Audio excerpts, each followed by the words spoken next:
good evening, good night. Welcome to Campbell Talk. I am Matthew Graham Jackson, and tonight I'll be your host. A little bit about myself. I'm a businessman, entrepreneur, and I like to shine the spotlight on our local business individuals as well as our entrepreneurs. So tonight we're going to be interviewing one of Palm Beach's own, Ellis Petit. And so stay tuned for an amazing interview.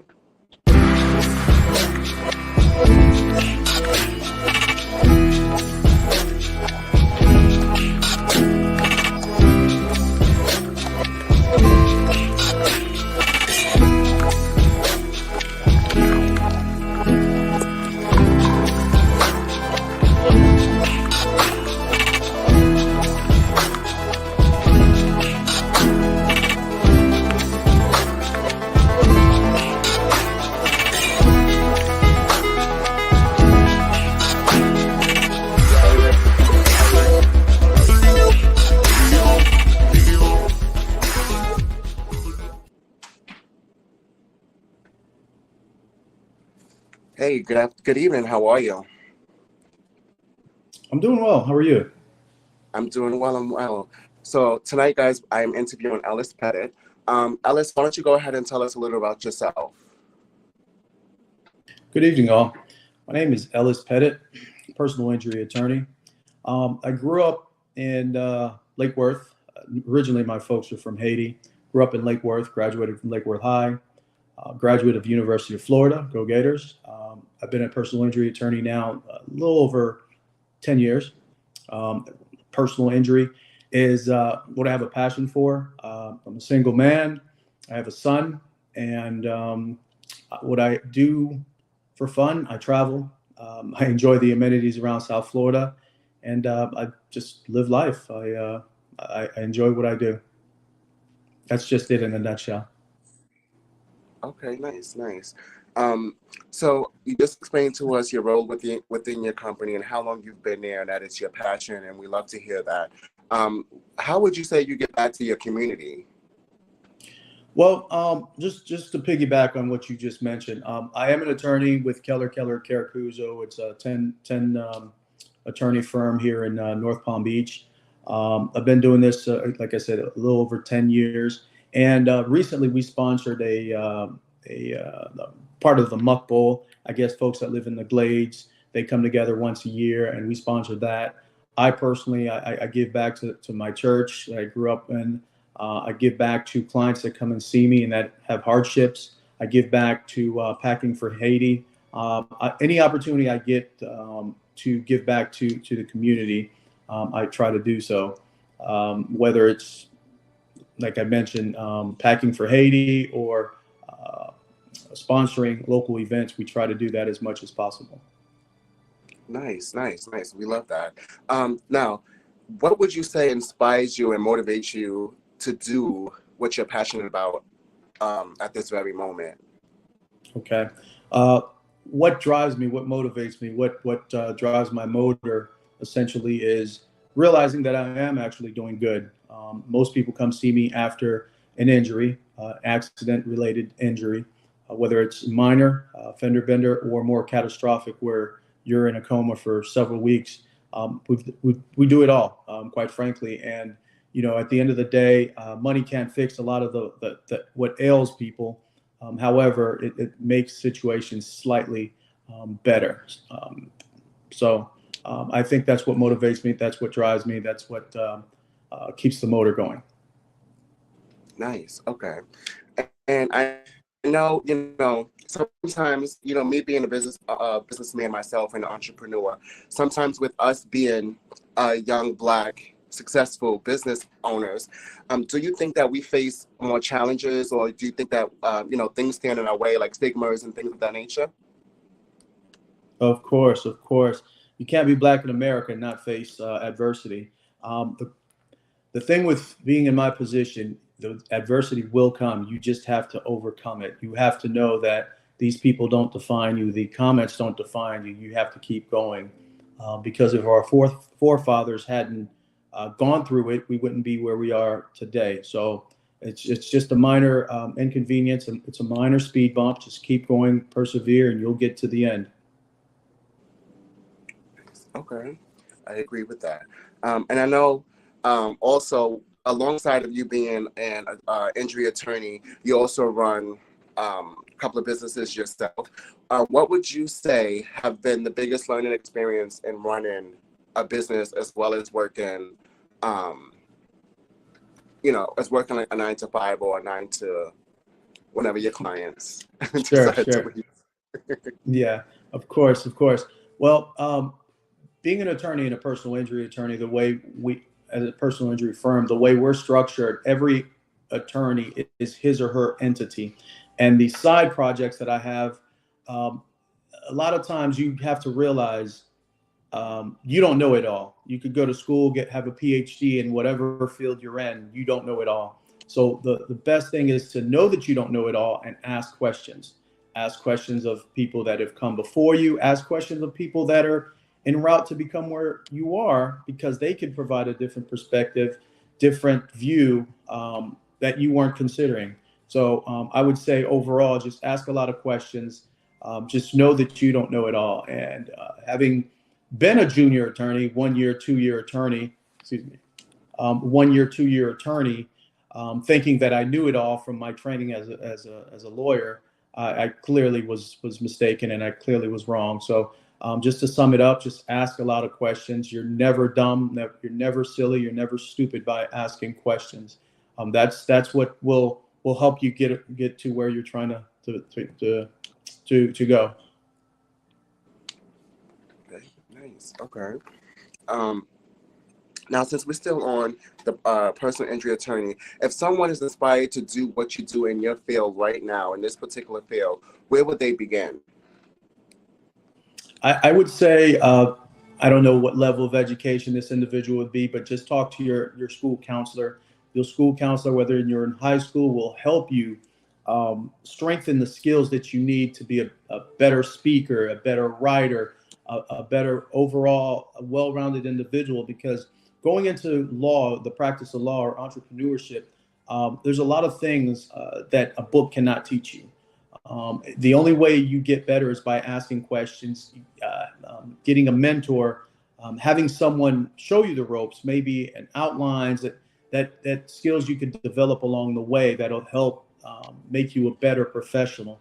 Again, my primary job as an attorney, I speak to people daily. I speak to adjusters. I speak to other attorneys. I speak to staff members, and you need to be able to communicate.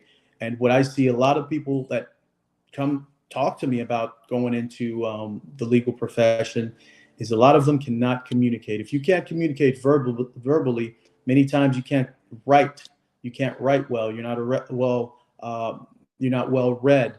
So I would say, whatever level of education you're in, if you have an academic advisor, a counselor, a mentor that could show you the ropes or possibly give you an outline of what to expect in years to come, that will definitely benefit you. So that's what I would recommend. Okay, nice. Okay. Now, shifting gears a little bit and getting into the entrepreneur side of things, what are the businesses that you acquire? Like, what businesses are you running prior to being a personal injury attorney? Okay. Prior to being a full-fledged attorney, I've done a number of things. I had an office cleaning business. I had a lawnmower business, landscape business rather. Presently, I'm into logistics, trucking. I'm into trying to do lockdown government contracts. I have a freight business that I'm trying to explore. So, I mean, avenues are endless. You put a cap on your earning potential. You put a cap on what you can explore with time and family commitments and things of that sort. But for me, I've tried it, and yeah, that's for me. That's what I'm into right now, and I would urge anybody who even thinks about entertaining something other than where they're presently at. There's nothing holding you back but yourself. Let's put it that way. Nothing is holding you back but yourself. I agree with that, and I like the fact that you said that we put a cap on whatever amount of money that we want or whatever our goals are. We are in control. And I think a lot of people don't get that. And in one of my mentor sessions earlier last week, I stated that, and I had about maybe 172 people in the room. And I'm like, we are in control of our finances. We're controlling anything that we want to do. So the sky's the limit. So I really, really agree with that. So when you first started out, did you face any challenges as an entrepreneur? Like, did you Well, know that was this something that you always wanted to get into? You was like, no, let me just try this.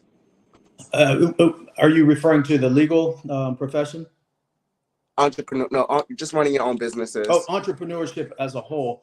I mean, growing up in the Haitian background, I always saw my parents struggle. We never went without, but we never had all the extras either. So I was always thinking about how else can I get to that other level.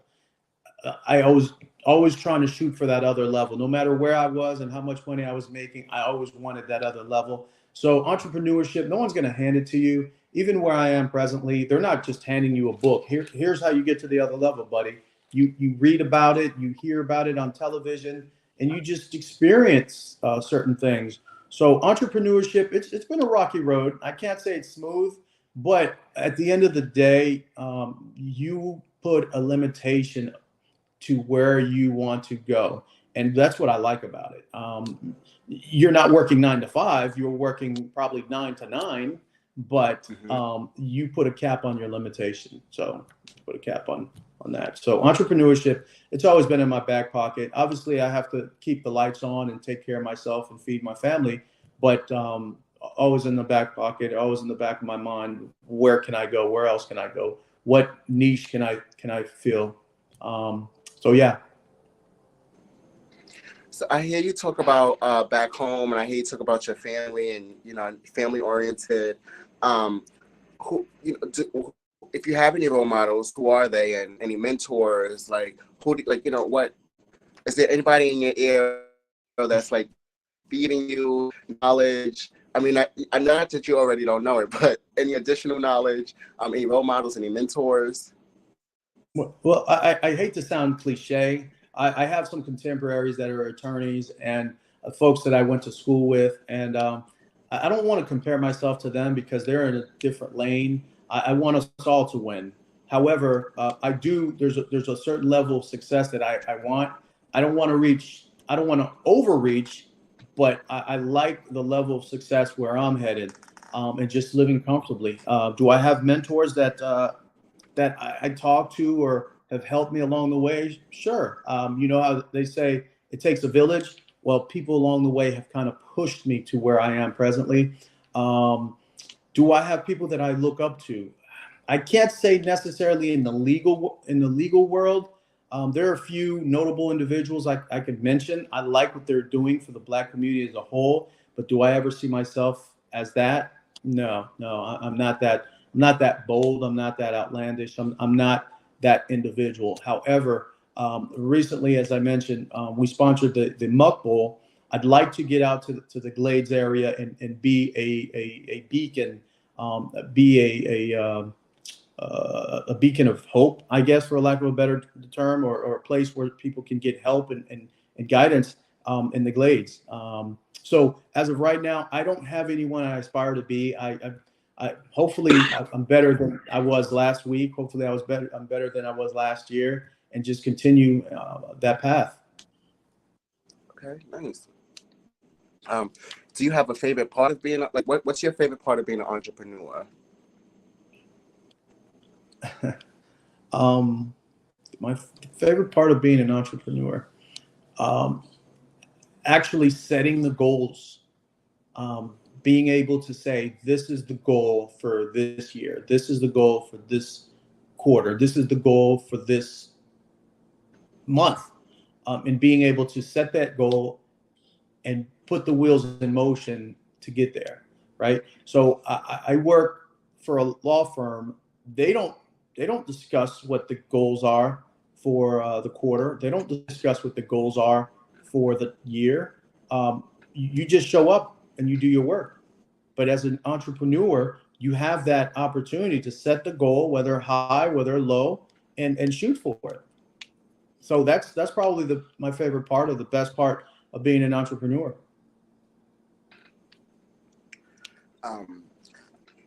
How have you grown personally from, how have you grown personally from both being an entrepreneur and in your career path?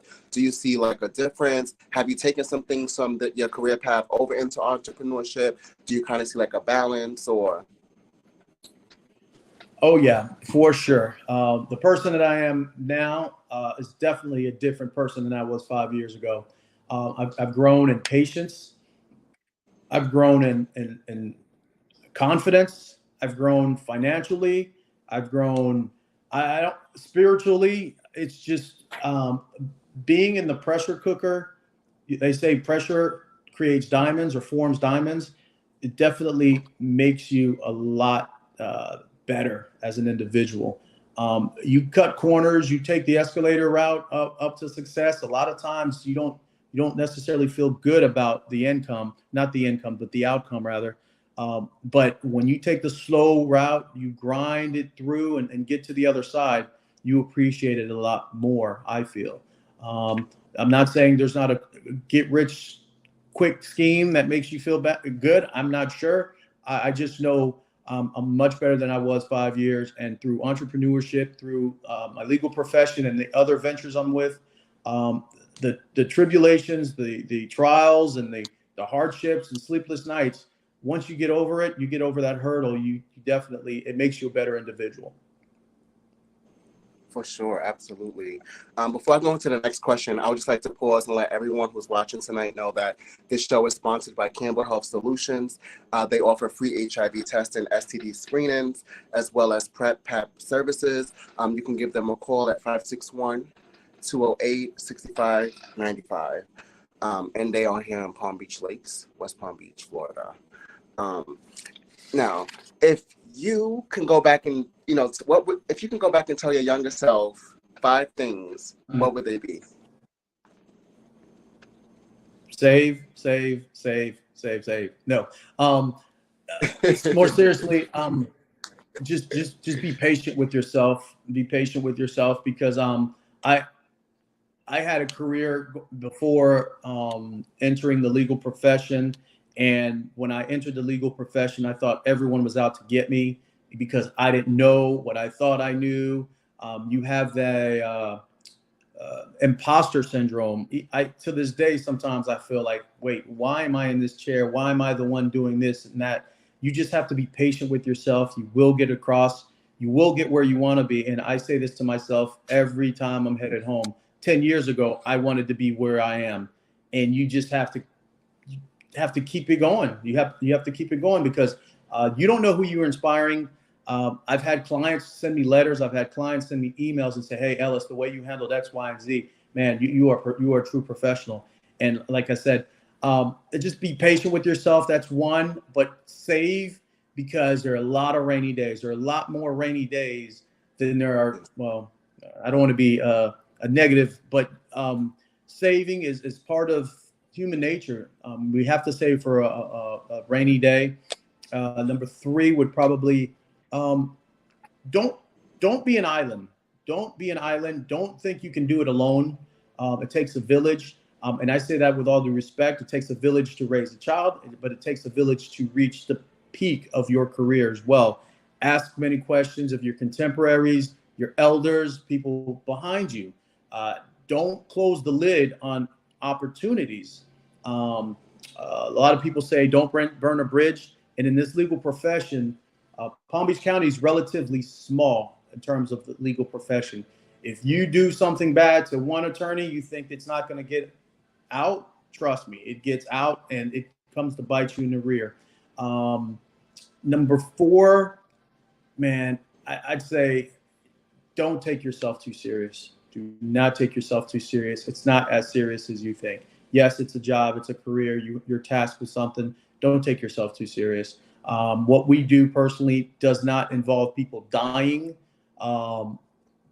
People in this profession, especially what I do, take themselves way too serious. to add stress and anxiety and illness to themselves. So that's number 4. And number 5, enjoy the ride. Enjoy the ride.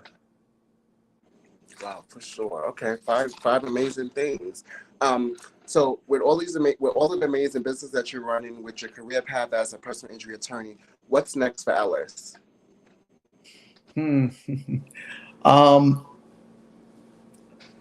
I'd say just being a better version of myself than I was last year, last month, last quarter. I mean, personally, I have personal goals in mind. Professionally, a lot of people think I want to make partner at the firm that I'm in. I enjoy my position. I'm very comfortable where I am. To make partner would require a little bit more work, but if it's going to happen, it'll just happen organically. I don't want to stress. I don't want to push myself to that level. If I make partner, so be it. I'm fine with it. If I don't make partner, I'm okay with it as well. But personally, I mean, possibly get a bigger house. I don't know, get a dog, get a cat. I'm not really sure. Take more trips, perhaps. Okay. Yeah. So I'm pretty content where I am. You know, I could definitely be better. You know, but I'm pretty content. Thank you. Okay. Have you ever thought about opening up your own firm? I've been asked that question probably more times than I care to recount. Again, the firm that I'm with, I'm really comfortable. They allow me the freedom to do a lot of things that I want to do professionally. They aid and assist me where I fall short. And they've given me a lot of opportunity from day one to the present. Even before getting my bar card to practice law, that kind of nurtured and fostered patience and tenacity. And I mean, there's a lot of different skills, intangible skills that you can't get from a book, that just being around these attorneys and see how they handle things. I don't think I could have developed those skills on my own. And I think loyalty says a lot. It means a lot to me. So you never know what the future holds. I don't want to close the door on that opportunity, but I don't see it in the immediate future. I do not see it in the immediate future. If I were to do something other than work with the firm that I'm at presently, it'd be maybe get licensing in another state. But as of right now, I'm here for the long haul. Nice. Okay. Now, how can people get in contact with you for legal services? We know Sure. that you're here locally in Palm Beach, but how can they get in contact with you? Sure. Good question. The law firm, our website is kellercaracuzo.com, and that's KELLER, Caracuzzo, CARACUZZO.com. That's the website, but I can be reached at 561-655-3133, or my cell phone directly, 561-307-4363. And it's not an answering service. It's not anyone from the Philippines. It's me. If I'm available, you're injured, I will pick up the phone. So I take pride in allowing my clients to have access to me. In my earlier years, I thought I was crazy because my phone was ringing nonstop. But now I think clients appreciate that they get a real live individual. I can give you legal advice at 2:30 in the morning if I'm coherent. You know what I mean? But if I'm not coherent, I might say, hey, call me in the morning when we can talk more intelligently about your situation. And although I am a personal injury attorney, I can give you some legal advice on other matters, but I'm not going to take it to the bank. I'll probably give you the advice and then refer you to someone who may have better advice or that can handle your case. But yeah, that's how you get a hold of me. Okay, nice. Okay, guys. So again, that phone number is 561-655-3133, or you can contact him on his cell at 561-307-4363. Ellis, it's been a pleasure having you on the show tonight, and just keep doing great things. I was in PGA last week, and something came up, and a conversation was had between two older women that live in PGA National, and the firm came up and your name came up, and I just stood there and I'm like, okay, you know, but you're doing amazing things in the community, and just continue being the best, and I wish you the best. Happy Thanksgiving, and all the best for the new year coming. You as well. I appreciate it. Thank you so much for having me on the show, and much success to you and yours. Thank you.